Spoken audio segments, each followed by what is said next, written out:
宝马车主朋友们，这个声音你们有没有遇到过？来听一下啊！我现在在车子里面挂档，在左前方啊，能听到那种吱吱吱吱的声音，来听一下。一声，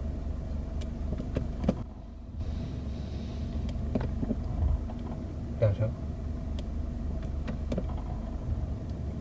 三声。这个声音不大，只有在车里面能听到，外面是一点都听不到。一开始我们是怀疑挂档之后呢，发动机的扭矩传到车轮，使得前轮有一个前后移动的应力。它这个车子活动的应力主要体现在摆臂的胶套之间，所以我们一开始怀疑声音呢是通过左边的悬挂传到了驾驶室。我就先对左前悬挂做了应力释放，并且将底盘螺栓打上了标准力矩。声音还是有，我现在听下来，它这个声音肯定就是底盘上面传递过来的。所以说像异响之类的故障，可能最终结果呢就是一个小问题。但是你在找问题的过程中，你会花费掉大量的时间和精力。但是俗话说得好，有病必有药。我们将车子举升的情况下再去测试，声音依旧存在。那这样啊，反而降低了排查难度了。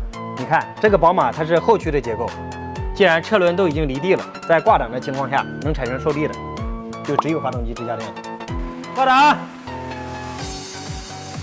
这个声音啊，你不用听诊器根本都听不到。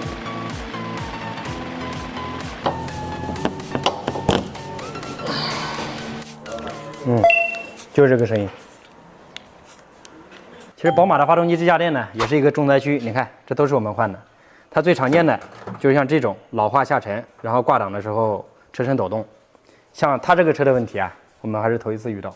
各位宝马车主呢，可以收藏我这个视频，因为这个绝对是一个常见的通病，而又不常见的现象。我们把新的装上去，再试一下。